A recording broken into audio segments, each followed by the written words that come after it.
The retail price wars used to be a special holiday happening, not anymore. Target upping the ante, saying it will now match online retailers' prices forever. Shoppers celebrating, but should shareholders be sulking?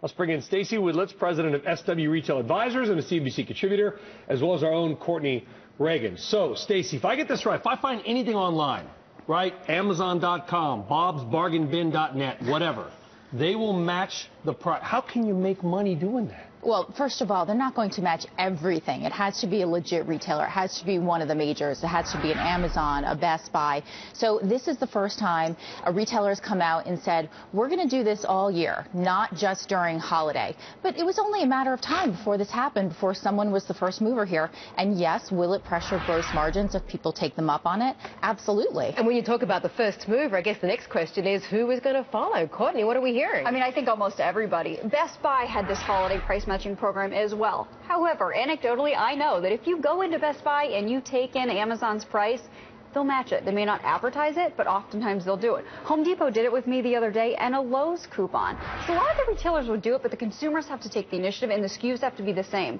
That's the other issue. So do you have to go into the store? So I've got to see an ad, so I've got to make the effort to trudge down to the mall. You've got to show the ad. You can't just say, I So think this is not going to be an ad. every customer everywhere getting these prices because it's a hassle. Exactly. You have to show it to them, or if you buy it, you have to bring in your Target receipt and say, hey, I paid this much, but this retailer has it for this much. Will you match it? I'm sure a manager is going to have to get involved, at least in the beginning, to be able to authorize these. So they're making you work for your buck. Oh, I yeah. think it's a fair thing. Stacey, I mean, so we've got price matching wars all year round. It's a race to the bottom. Where do we go from here? Well, what are they going to offer next? A free mani-pedi with every person?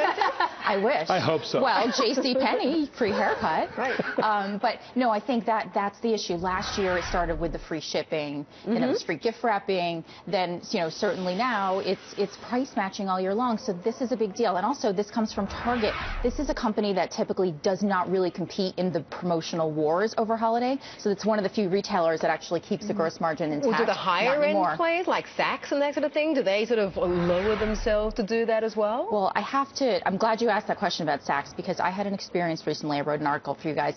Saks, in the store, I bought a dress full price. I went online, it was 65% off, and I tried to get them to give me the discount, and they said to me, sorry, we're two separate entities.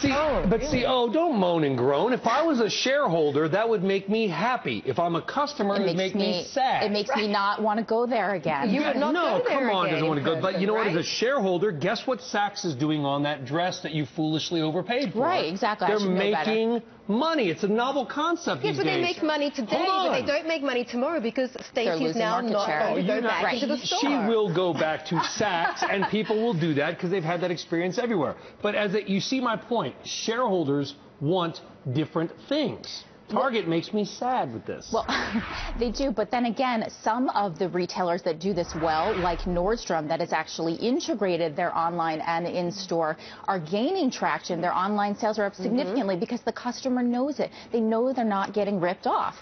Yeah, I mean, I would be absolutely on board with that, to know that I'm not being ripped off. I would not go to Saks now in store if you know that you can get it cheaper online. I bought a pair of Hanes briefs at Sears 6 years ago. I tried to return them last week. They wouldn't accept it. That's a problem, Sears, and I'm coming straight for you. No, but you get my point. I get what you're saying. Yes. Right? You get not about the Hanes briefs. Sure. But if you're a customer, right, your motives are not always aligned with the shareholders. No, certainly they're not. The old retail adage, I'll lose money in everything I sell, but I'll make it up in volume. So my goodness, you're going to have to come up with some new products. You're going to have to give the consumer something else to fight for besides price. What Become a novel so concept. operationally lean that your margins remain the same. Can Target do that? I don't know. I mean, I think their costs are pretty well contained, and certainly they've looked at this before they decided to offer this promotion all the time, no matter what. I mean, there's got to be some financial accounting involved. Stacey would be more of an expert on that than me, but... Well, also, I think not everybody's going to take them up on it. You have to stand in line. You also have to prove it. And also, as Courtney was saying before, it has to be a like-for-like product. So you're not going to find that in every case at Target. So the bottom line, bring it back to the actual stock, Target, like, dislike, where's it going on the back of this? I like it, actually. It's just a matter of time before somebody makes this move, and Target's doing it first. They're saying to their consumer, we're doing our best for you. And on top of that, they have a 5% rewards card. So if you take out a credit card, you get an extra 5%. So they're saying to the consumer, we want your business, we want your market share. Quickly, I don't want to throw you on the spot, Stacey. Any comment on Sears? The numbers didn't look so great.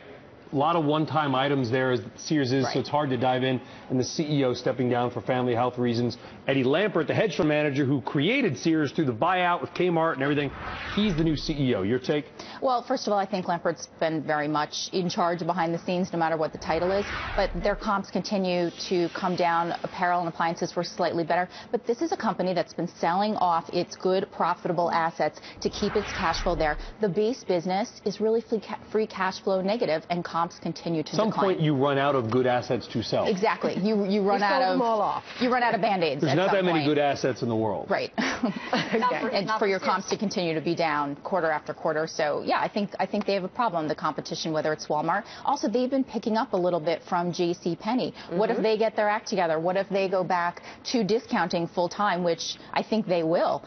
You know, watch out for comps. Okay. Thank you so much, ladies. We're going to leave it there. And by the way, next time you're all going to wear blue, at least put me on the memo. Come on. We'll email you.